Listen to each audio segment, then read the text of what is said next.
For International Women's Day, I've collaborated with GT85 and I'm going to be answering all their questions about what it's like to be a female in the construction and trades industry. Let's get into it.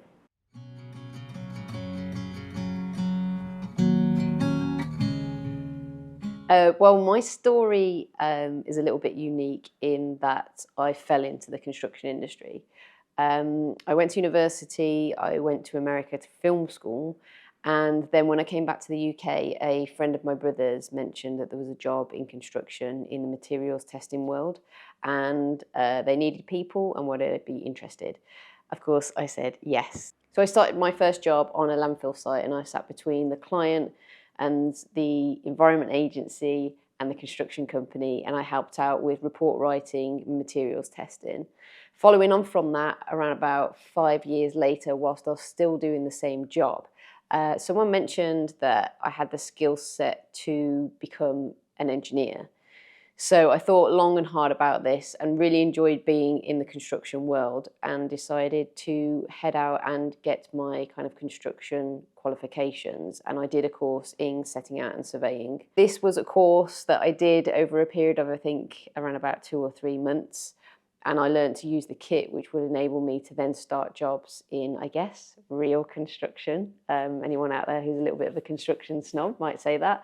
But typical engineering of things like building houses, building buildings, building roads, building drainage, anything like that. So yeah, I kind of fell into the industry and then found my way after quite a few years into the world of engineering. And then from engineering, after I was building stuff on site and setting things out, naturally what comes alongside that is becoming a surveyor. So I started doing more surveying work, and then since I've had children, surveying work has really taken over, and I've now moved into drone surveying, which is super interesting and exciting, and also looking at the future of construction. So now getting into the likes of reality capture and where things in the construction industry are going in terms of digital advancements, I guess. But yes, it's a very unconventional route into construction. I didn't have an engineering degree. I actually had a geography degree. But I meet loads of people in the construction industry now that don't have construction industry specific degrees. And that's important for people to know, is that there are lots of different entries into the industry. And I think that's what makes it pretty awesome.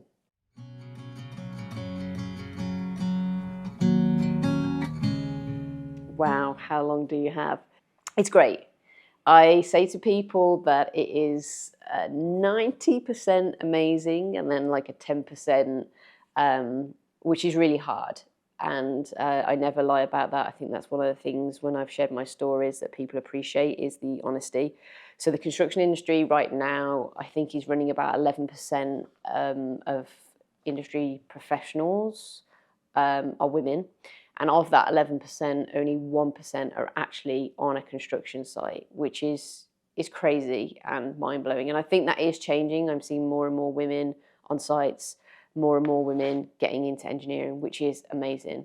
But my experience, yes. So I guess, probably first 7 years, I was the only female on site. And at the time, I didn't think anything of it. It was only on reflection around about, I guess, 5 years into it, that I thought, oh, I've not seen any other female engineers or women on machines or just generally women on a construction site. And I guess in the early years, it was a little bit easier because I was young and naive, and I just thought this is just how the industry is. Did I have some challenges? Yes. Probably in my later years, when I started to kind of fight back about some of the conventional things that would happen on site.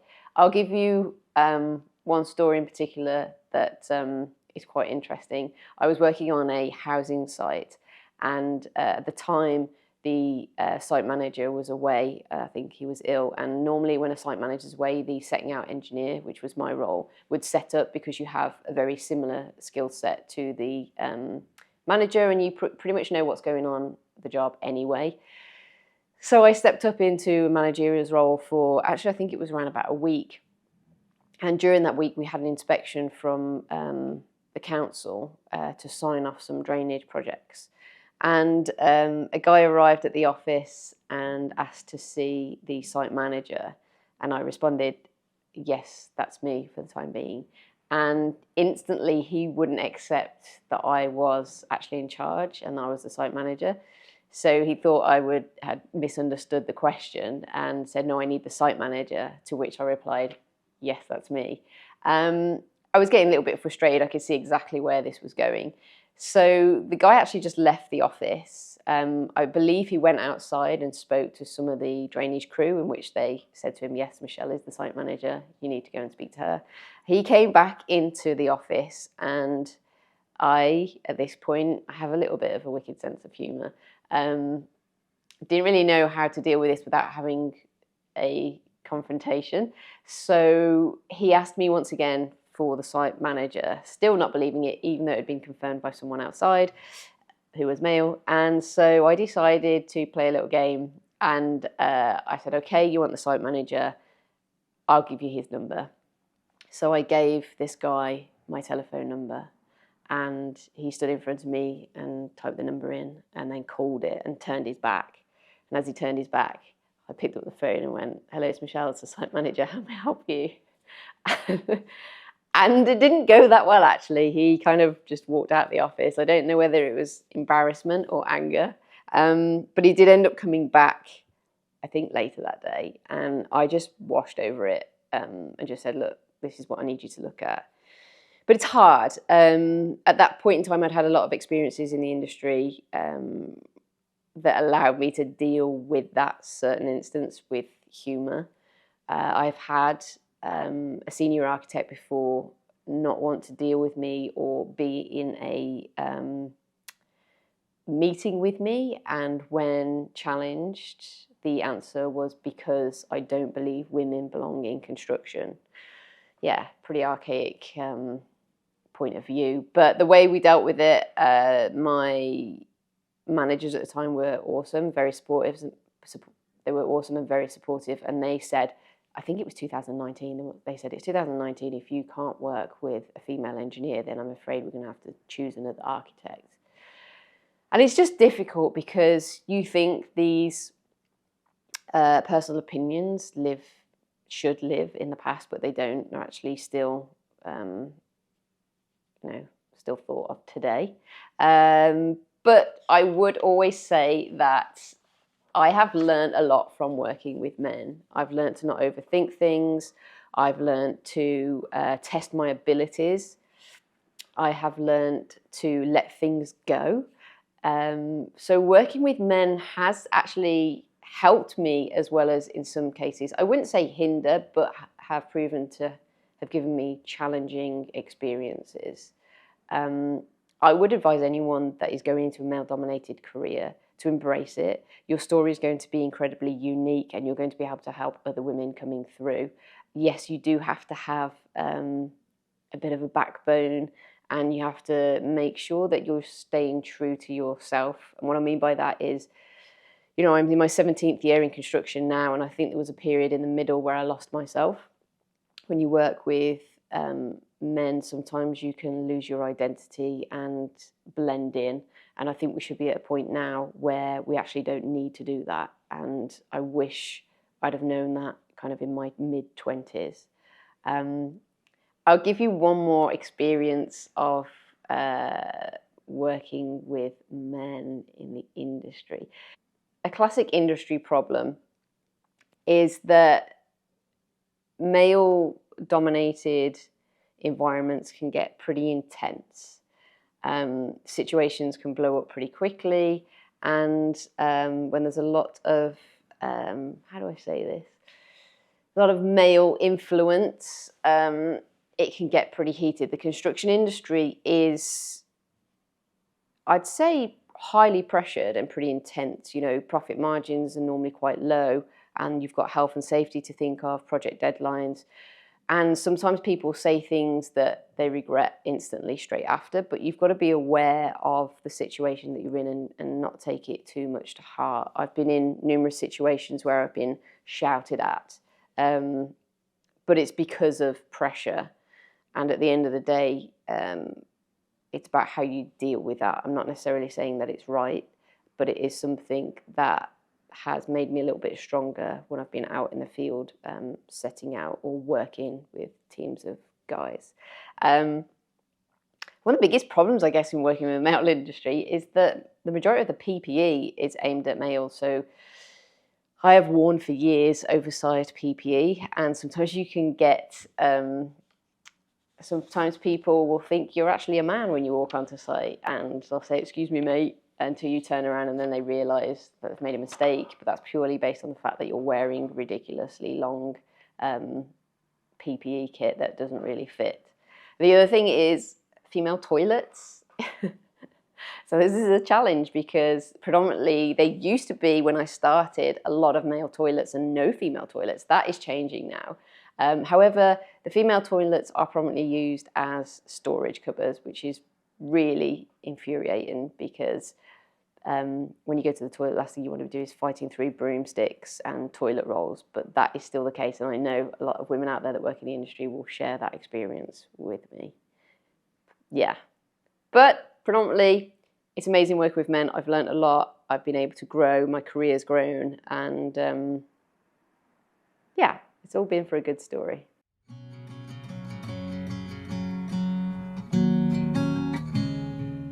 Anyone that works in the trades, I have a great community on Instagram through She Dares Wins with women who are in the trades all over the world.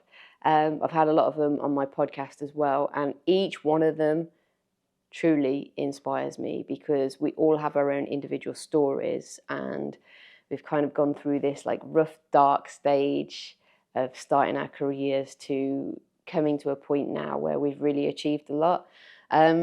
Just to throw a few out there, I'd say Katie Keller, who's a crane driver in London. She's incredible. She has such a awesome spirit. She's in an industry that actually I have seen very few female crane drivers. And same as me, she kind of like fell into construction, and the way she's dealt with certain challenges over the last couple of years has been really inspiring to me. And the way she gives back as well. She is an incredible spokeswoman for getting women and men and younger people to do apprenticeships. She did an apprenticeship and she shouts about that to the rooftops. And I think that's incredible. I think if you can lower the ladder to other women in your industry and help them in any way that you can, then you deserve a pedestal to stand on. So yeah, Katie definitely does that. Another one is Ashley. Ashley is based in Canada, another crane driver, but incredibly talented as an artist, and she's just made a transition now into becoming a construction photographer. She inspires me because she's badass. But not only that, she's an incredibly strong woman. Again, she is incredibly helpful to anyone coming through in the trade. She gives knowledge, insights. She's brutally honest. And both of these women have carved incredible careers. There's so many. Those are two ones that are close to me, but I am seeing more and more women within the trade space that are taking up space, but not only that, helping to support others coming through. And it really is inspiring. I wish I'd have had that when I started my career out, because I didn't. I didn't see anyone that had kind of forged their own path and that I could follow. And I think that's really important these days for anyone getting into trades is to look out there and see who's in your community, because we are out there. And if you need to reach out and need any help or advice, then we do exist. And to anyone that is, starting their career, I would say please share your story, because that then has a knock-on effect to anyone else coming into the trade. There are so many women that are inspiring. So please, yes, check out all the socials, podcasts as well, including my own, where I feature women that are in trades and absolutely killing it.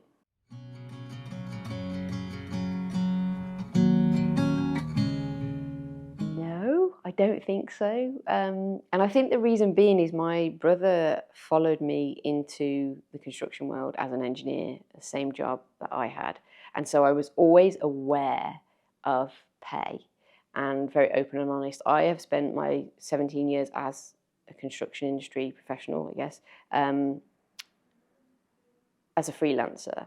So it's a day rate. So I was never on a salary. And this was a little bit easier for me to make sure that there was no gender pay gap, because whenever I'd speak to an agency, I would find out they post the day rates, so I'd be aware before applying. And then if I applied and the rate dropped, then I would just never accept that job, because I knew that it would possibly be based on the fact that I was a woman.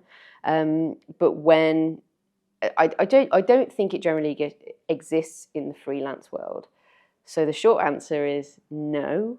Do I still think it exists? Well, I think statistically it's been proven that it does exist. I actually don't think the construction industry is too bad at this, or trades, but I might be proven wrong. In some cases, I think I was overly aware that this could happen, and what that pushed me to do was to make sure I actually got the most amount of value in terms of payment for my services. And in some cases, if not most cases, I got paid more than my brother did. So there's ways around it, ladies. Trust me.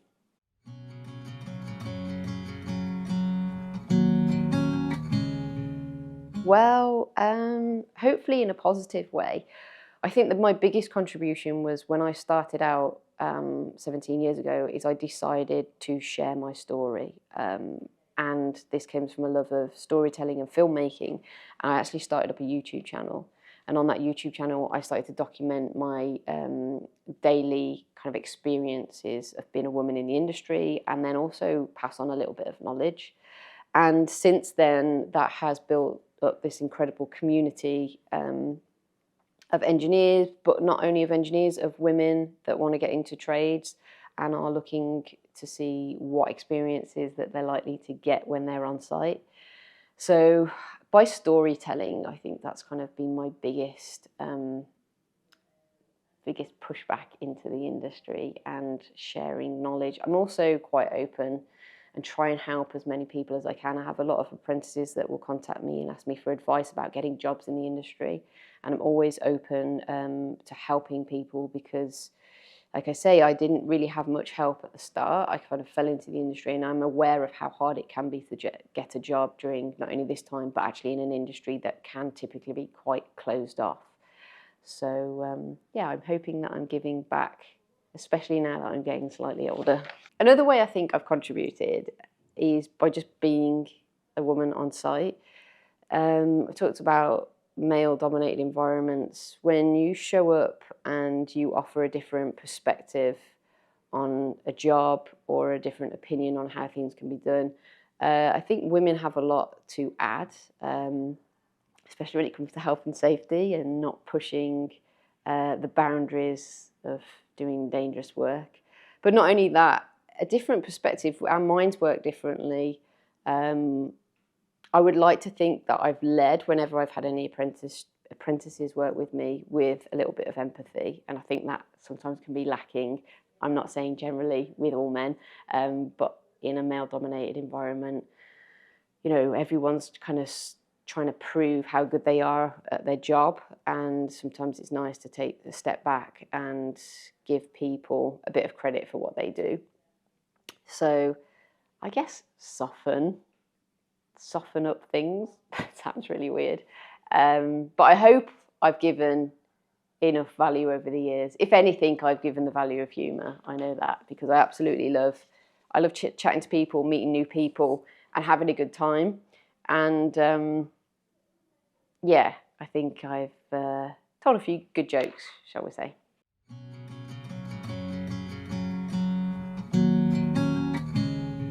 I think one of the biggest barriers is job descriptions. I've read quite a few permanent job descriptions for construction industry jobs, and they say that women will only apply when they tick 80 to 90% of the boxes, and men will apply when they only tick 10. I think job descriptions have a massive impact. I don't know how they could be changed, but I think there's a lot of women out there, especially my age, who might be starting families or have families, and it's quite hard to apply for a job that technically asks you to work all hours. Like, ridiculous hours. And this goes for men as well. I don't think this is just restricting women, but I think job descriptions definitely need to be looked at. And then the other challenges, I would guess, would be promoting women in certain roles. So when you can't see other women doing careers, you don't necessarily think that those careers are an option for you. I am very passionate about trying to show the next generation that women can go into trades, and we are in trades, and therefore that they don't see this as like a barrier to entry, and that they think, okay, there have been people, women before me, that have gone into these jobs. I think there's still a stigma attached to being a woman in a trade, in terms of, you know, it is a very rough industry still. And I mean that in the best possible way. I mean, it's getting dirty, it's getting cold, it's getting wet. So there is always going to be an element of, does your personality align with this experience, and will you cope well in this environment? But that's only a barrier to someone who perhaps doesn't have the right skill set for dealing with difficult situations, which again, I guess they wouldn't apply for the job. Another barrier could be education. Like I said at the start, there's lots of routes into trades and construction. So I speak to a lot of girls who don't have access to doing hands-on physical work at school. I think schools are not doing enough of what used to be available with DT, I think it used to be called, design technology.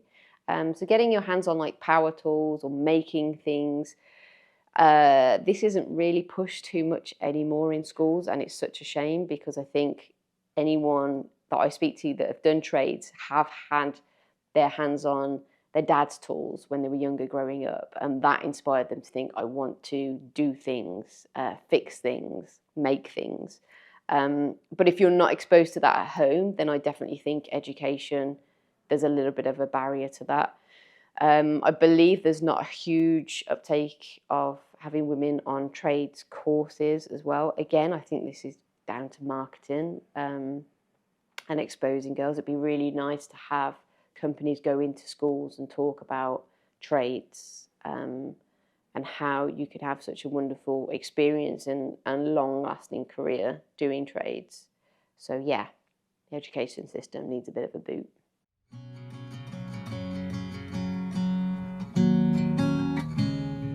I hope that some of the barriers and some of the experiences that I have had, they wouldn't have to have experienced that. I wish that, you know, entry into the workforce was easier, and I wish that they didn't have to prove themselves or fight for respect on site. I've had a lot of jobs, probably most of my jobs, where I turn up on site, and because I'm a woman, I do have to feel, well, I feel like I have to prove myself instantly and very quickly that I can do the job. And it's exhausting. It's exhausting emotionally and physically. And I think if we get to a point where there are more women in trades and we see more women, that it's kind of second nature, and we don't have to guess or wonder why they're in the industry. It's just one of those things. This will be massively aided by changing people's attitudes. And again, this can only happen when we have more women on site. The attitudes towards women in the workforce will slowly change for the better. I wish working conditions would get slightly better. For example, more women's toilets, better PPE, more support when you're in the field. So more support from HR. I know there's been a few difficult situations that a few women have had to deal with, and there's not been the best systems in place for issues to get resolved. So I hope that would change for the future generation. I spent both my pregnancies on site, and I wanted to share that story to see kind of how it ended for women that come out of the industry to have a family and then try and get back in. And my story was successful. But I do wish that the industry would change and have a little bit of flexibility, not only for women, but for men when it comes to having children, parenting, and site hours and flexibility. I think we're getting slightly better at this, but I think we've got a long way to go. I would love for women to not fear that their job is going to be taken away from them when they leave to have a family. And then come back, make sure that there's enough support emotionally and physically. You're in a job that involves you to be switched on. If you're an electrician, you're dealing with, well, in any trade, you're dealing potentially with quite dangerous situations. And lack of sleep definitely does not help when you have to go and be at your best. And this is something that every new parent will understand. So I guess better support systems, really. But I think we're getting there. I think culture's changing, and I think it can only be changed with getting more women on site. So yes, that's my answer to all the problems, is just keep coming through, because the more people we have doing trades, the better it is. I actually spoke to a female plumber this week, and she was explaining the impact of being a plumber and female going into people's houses. She's had quite a few female homeowners who have suffered from domestic violence or domestic abuse, and they have a massive sigh of relief when it's a female tradie that turns up. I think that's incredibly powerful, and I love the fact that being a female in a trade can provide such positive value to a customer experience. So yeah, I think that's awesome. To follow your step.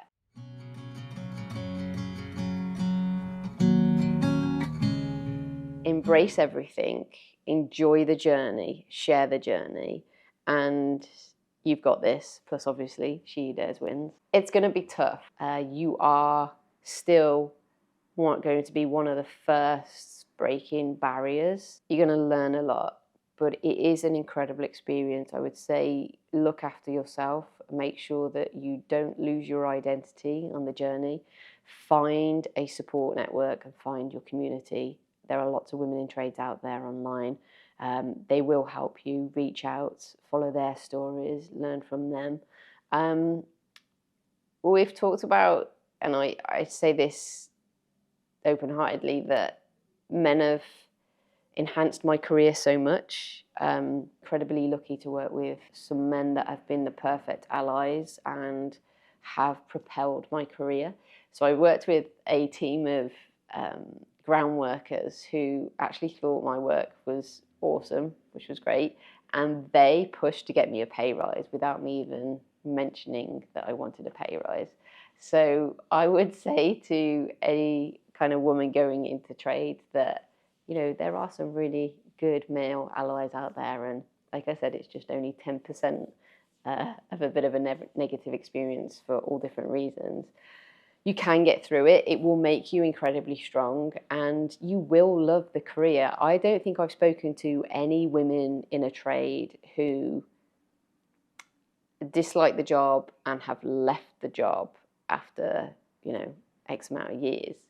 We all have this. We are incredibly lucky to have these jobs. It's exciting. You are building things. You're working in a team. It really is a great industry to work in. And the pay is incredibly good as well. I think there's something that typically British we don't talk about, but it can be a very well paid industry. I think most trades now are very well paid because there is a skill shortage, and it is attractive to people to work in it. Enjoy it. That's pretty much it. Enjoy it for what it is, and don't be afraid to push yourself forward.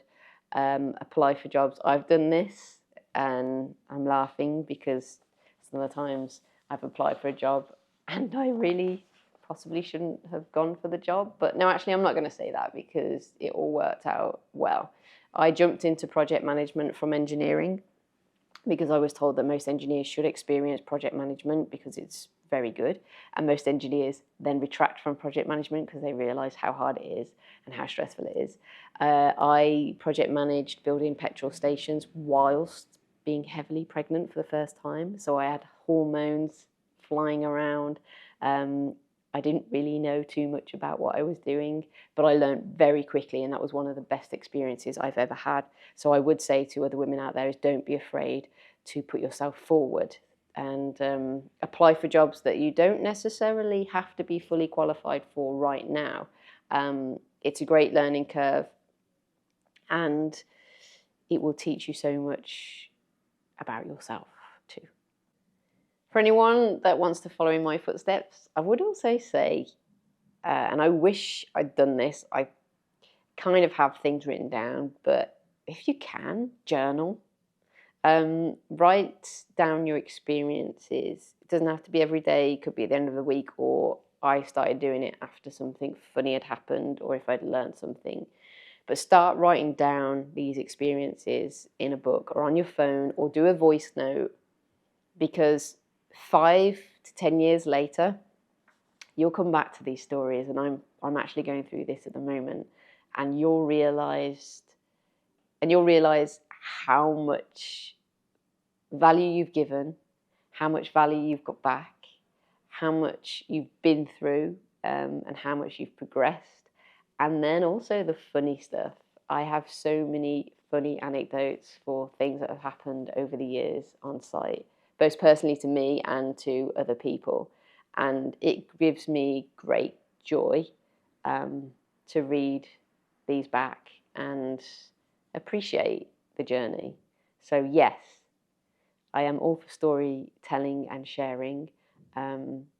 Write down your experiences. Not everyone is like me and wants to record YouTube videos, but it's definitely worth doing because you are forging a new path. There aren't many women still in the trades or construction, and so I really think it's important that we share these stories. So please, please write your stories down, even if you don't want to share them on social media. I know that's a thing that everyone does these days. Even if you don't want to share it on social media and you just want to read it for yourself in 5 to 10 years' time or share it with your kids, please do it. You'll be amazed at the magic that comes from putting pen to paper.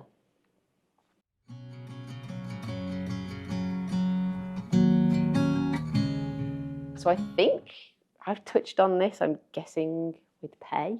Fun. I've had an incredible fun 17 years in construction. You will meet so many different people from all walks of life, and they will enrich your story and your life experience. That, for me, is a huge benefit of working in the industry. The other thing is going to be skill set.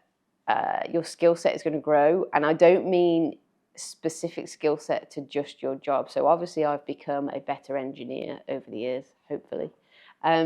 But I have learned so many, I guess, social skills, dealing with different people, how to communicate better.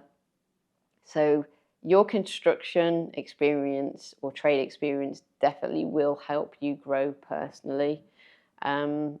And you will have a huge amount of fun. Well, hopefully you'll have a huge amount of fun. I have anyway.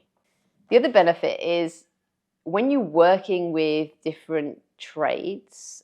So for example, doing project management, I've worked with electricians, plumbers, drywallers, concrete layers, brick layers, pavers, lots of different trades. And had I not have worked with those trades, I wouldn't have an appreciation for their skill set. But not only that, I've learned a lot. So I've learned a lot about electrics, plumbing, project management, concrete. Whilst it might sound boring, it is quite interesting.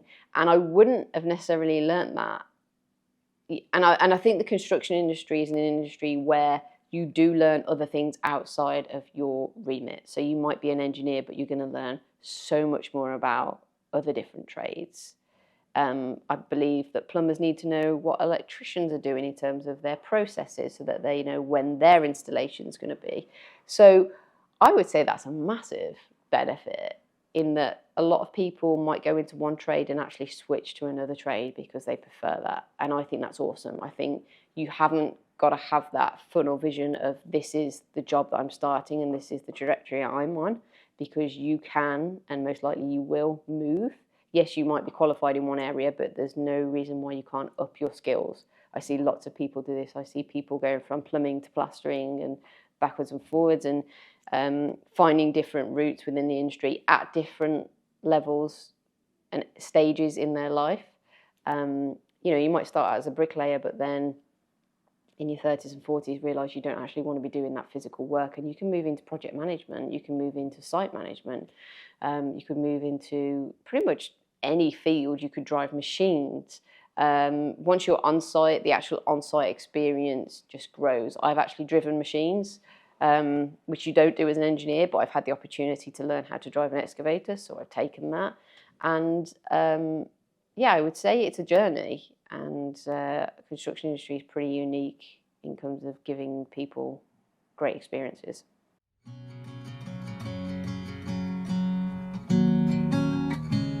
Yes, I have spoken over the years, and most recently for my podcast, to a lot of women who have typically forged their own path. And I would say this is really important. If you can't see any other woman out there doing what you want to do, that doesn't matter. That doesn't mean that it can't be done. So many women that I speak to haven't had a role model in front of them, but they've just figured it out. So I would say don't be scared, and dare and win. Hence, she who dares wins. Find a good support system. I've just said that role models might not exist, but that doesn't mean you can't find support and encouragement from friends and family. Find your tribe. A lot of women that I speak to have said that as soon as they've found a group of women that are behind them and pushing them and propelling them forward, and even women that are a little bit far advanced in their careers that are willing to kind of help and pull you through, these women make a huge impact on other women's lives. So I would say definitely go and find your tribe. Failure, a big one for me. I love failure. Sounds silly, but I have failed so many times in my career that has then brought me success. We can only learn from failures, and I actually don't like the word failure. I prefer life lesson. Yes, because there has been many of them. So if you're starting out in a trade, going into construction, or just forging your own path in any way, I would say take more away from your failures than your success. And that should leave you in good stead. The other thing that I've learned from other women is to not be too concerned with the outcome. I think, myself included, I can get hung up on where I need to be and what boxes that need to be ticked by a certain age or level in a career. And I'd say throw that out the window, because ultimately it ends up putting you behind and making you feel pretty bad about yourself, which would lead nicely on to give yourself credit. I don't think we do this enough. I speak to a lot of women on the podcast that have achieved immense, great things, and still yet they're talking about what they haven't done. And I'm like, whoa, hold on a minute. You've just done this. This is incredible. And it's something I'm still learning to do. So take time to celebrate your successes and really appreciate how much you've already done, and go for it. Yeah, she who dares wins. That's the motto. Go for it. You'll get it. And if you don't, then it will make for a good story. That's always been my motto.